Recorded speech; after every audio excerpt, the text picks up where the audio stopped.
सदगुरु कबीर साहिब की जय। सदगुरु कबीर साहिब की जय। सदगुरु कबीर साहिब की जय। कबीर महोत्सव अमर हो। कबीर महोत्सव अमर हो। कबीर महोत्सव अमर हो। विश्व वंदनीय संत सम्राट सदगुरु कबीर साहिब, सदगुरु कबीर साहब के समस्त अनुयायी प्रेमी जन, श्रद्धालु बंधुओं, श्रद्धावती माताएं, आज सदगुरु कबीर साहब का इस गिधवा ग्राम में प्रागट्य महोत्सव मनाई जा रही है।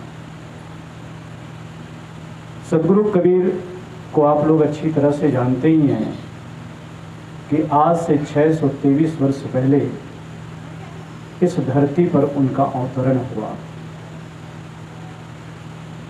ऐसी परिस्थिति में सदगुरु कबीर साहब ने इस धराधाम में आए जहां हिंदू मुस्लिमों की बहुत लड़ाई हुआ करती थी। छुआछूत के नाम से लोगों को बहुत प्रताड़ित किया करते थे और ऐसे कुल में उनका परवरिश हुआ जिसे मुसलमान जुलाहा कहते हैं। आप लोगों को मैं पुनः जो है याद दिला दूं कि सदगुरु कबीर साहब लहरतरा नाम कर एक तालाब में उसका अवतरण हुआ। दोपहर का समय था, ज्येष्ठ महीना था। उधर से जो है नीरू और नीमा दोनों पति पत्नी, नीमा अपने मायके से लौट रही थी नीरू के साथ। उसी तालाब में उन दोनों जो है तपती धूप में अपने प्यास बुझाने के लिए उस तालाब में आए तो देखे एक बहुत सुंदर सा बालक, करुणा से भर गए और उस बालक को अपने गोद में लेकर के अपने घर चले जाते। सदगुरु कबीर साहब को पा करके दोनों पति पत्नी बहुत प्रसन्न होते। कपड़ा बुनते थे, उनका धंधा था कपड़ा बुनने का। आज भी बनारस में मुसलमान जुल्हा लोग कपड़ा बुनते। सदगुरु कबीर साहब जो है उसी घर में उन्होंने पले पोसे, शिक्षित परिवार नहीं थे। उनके पालन पोषण करता नीरू नीमा माँ पिताजी अनपढ़ थे। अब आज से 600 वर्ष पहले की बात है। उस समय कहाँ स्कूल कहाँ मदरसा हुआ करते थे। आज भी हम पीछे जाएंगे तो कहीं कहीं स्कूल हुआ करता था। कितने लोग हमारे जो बुजुर्ग हैं उन लोग भी पढ़े लिखे नहीं हैं। स्कूल का अभाव, शिक्षा का अभाव पहले भी रहा है और आज से 50-100 वर्ष पहले भी रहा है। लेकिन आज तो गांव-गांव में स्कूल है, गांव-गांव में पढ़ाए जाते हैं। सदगुरु कबीर साहब जिस घर, जिस कुल में परवरिश हुआ, उनका अन्य जाति को लोग बहुत उसको घृणित भाव से देखा करते थे। लेकिन कबीर साहब जो है उनकी प्रतिभा, उनके ज्ञान धीरे धीरे बड़े हुए। अपने जो है पालन पोषण करता माता पिता के साथ वो कपड़ा बुनने का काम किया करते थे। इसलिए आप लोग सुनते हैं कबीर साहब का भजन, झीनी बीनी चदरिया झीनी गई। ये जो है कपड़ा बुनने का उन्होंने जो सीखा था वही हमारे अपने शरीर पर उतारते, वही हमारे शरीर को कहते। जिस प्रकार से एक जुलाहा कपड़ा बुनता है उसी प्रकार से हमने ये शरीर पंच भौतिक तत्वों का शरीर का निर्माण किया, इस शरीर का बुनाई किया। 5 तत्व का ये शरीर जिसके भीतर में हम सब लोग निवास करते हैं। सदगुरु कबीर साहब सारे परंपराओं, सारे जो अंधविश्वासों को उन्होंने पहले जाना, क्योंकि जो प्रत्यक्ष थे और जो सत्य था उसको अन्य जो है ब्राह्मण, मौलवी, ये जो है स्वीकार नहीं करते थे। लोगों को अंधविश्वास के घेरे के दायरे में वो गिना करते थे। लोगों में इतना अंधविश्वास था, लोगों में इतनी कूट कूट करके जाति संप्रदाय का उसके अंदर कूट कूट कर भरे हुए थे। ऐसे परिस्थिति में सदगुरु कबीर साहब ने एक अकेले व्यक्ति, उन्होंने सत्य का प्रचार किया। उन्होंने सत्य की आंखें लोगों को दी। इसलिए आज दुनिया में सदगुरु कबीर को सदगुरु कहते हैं। सदगुरु को अनेक उपाधि से महापुरुषों ने उसकी उपमा दिए हैं, उपाधि दिए हैं कि सदगुरु कबीर साहब को बंदी छोड़ भी कहते हैं, सत्पुरुष कहते हैं, परम पुरुष कहते हैं। और ऐसे महापुरुषों के आज हम लोग प्रागट्य दिवस मना रहे हैं। वैसे तो ज्येष्ठ पूर्णिमा के दिन उनका इस धराधाम में आगमन हुआ, लेकिन पहले से ही हम लोग उत्सव मनाते थे। कबीर साहब को तो पूरे वर्ष भर उनका गुणगान करते हैं, उनके ज्ञान का प्रचार प्रसार होता है। आज पूरे विश्व में, देश विदेश में कबीर साहब की धूम मची है, उनके ज्ञान की धूम मची है। और अनेक तरह से, अनेक शैलियों से कबीर साहब के भजनों को लोगों ने गाए भी और आज भी गा रहे हैं। किसी न किसी माध्यम से सदगुरु कबीर साहब का प्रचार हो रहा है कि ऐसे अद्भुत महापुरुष जो सत्य को कहने में कभी हिचकिचाए नहीं, कभी जाति पात के छुआछूत को उन्होंने माना नहीं, ऐसे महापुरुष आज दुनिया में सबके दिलों में घर कर बैठा है। इसलिए सदगुरु कबीर साहब, देखो भले ही उनकी हम तस्वीर रखते हैं, लेकिन उनका एक एक ज्ञान हमारे हृदय में है, हमारे मस्तिष्क में। जहाँ कहीं भी आप लोग जाते हैं, सुनते हैं, कबीर साहब की वाणियाँ चलती रहती है। कभी दोहे के माध्यम से, कभी भजन के माध्यम से। दुनिया को कबीर साहब कहते हैं चक्की चलती।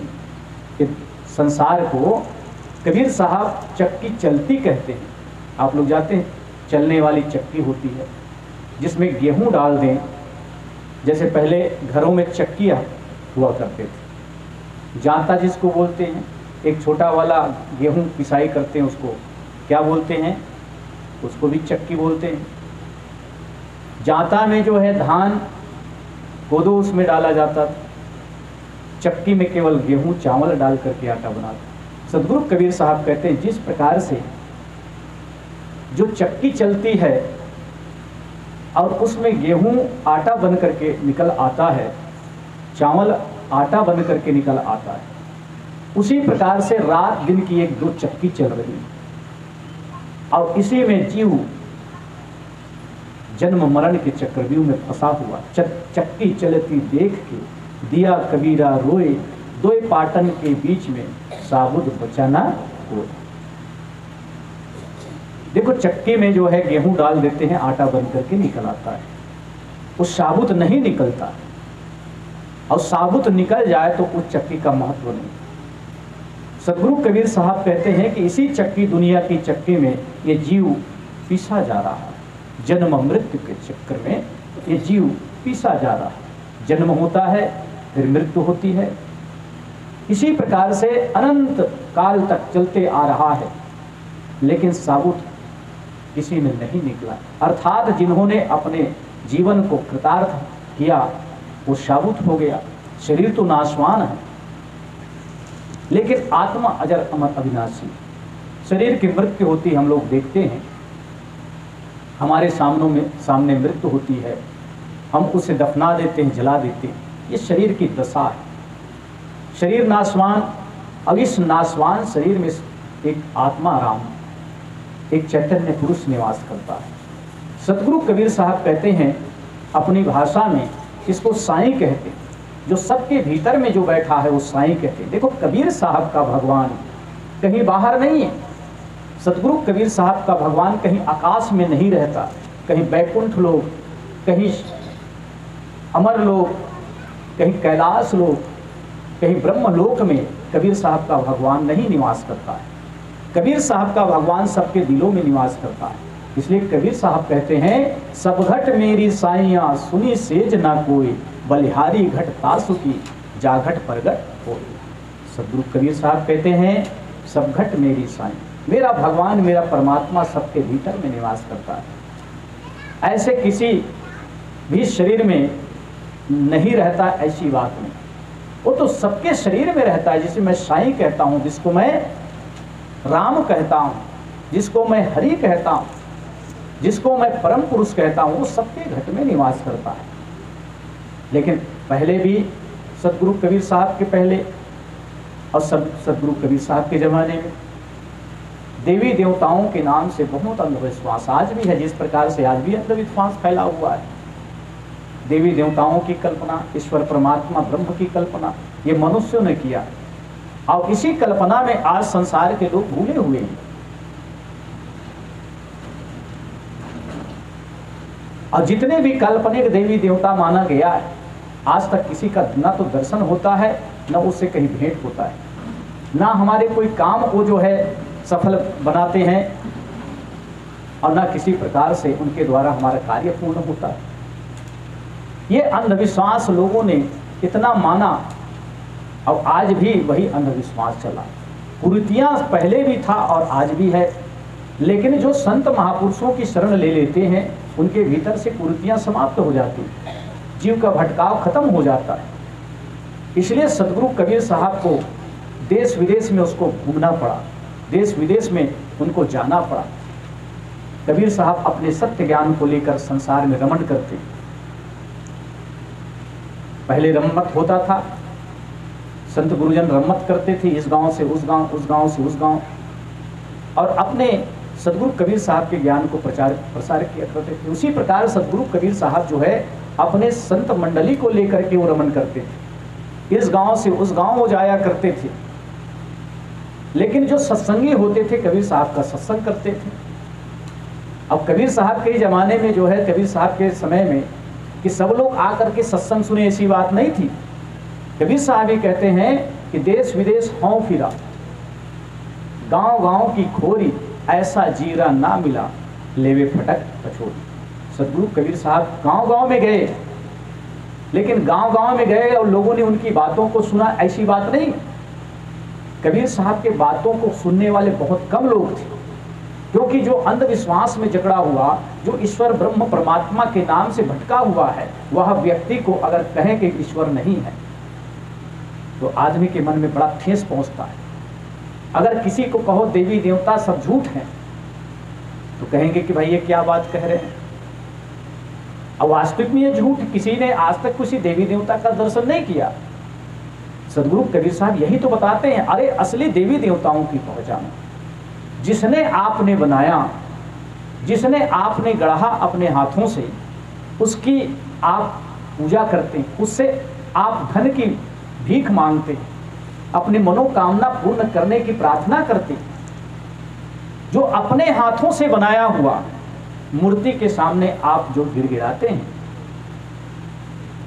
लेकिन ना तो वो सुनता है, ना किसी प्रकार से आपको आशीर्वाद देता है, आपकी बातों को कभी भी वो स्वीकार नहीं करता। ऐसे देवी देवता तो काल्पनिक है। सदगुरु कबीर साहब प्रत्यक्ष में कहते। आप लोगों ने कहानी सुनी है कि कहते हैं कबीर साहब के गुरु रामानंद थे, जो बनारस में राम की मूर्ति की उपासना किया करते थे। मंदिर था, उसमें उसकी उपासना करते थे।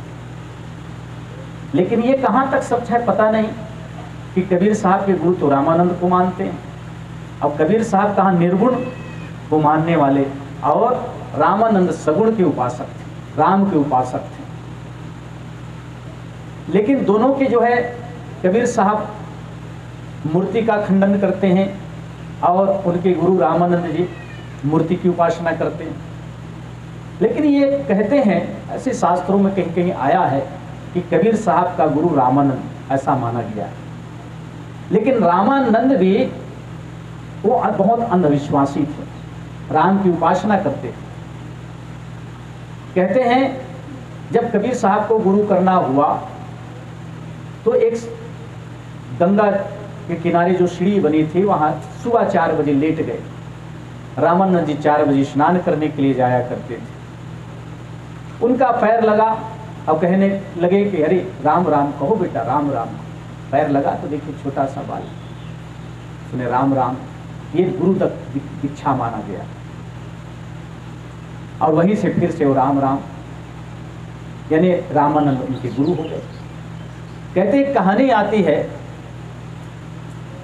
ग्रंथों में कि रामानंद को चिताने के लिए कबीर साहब ने एक उपाय।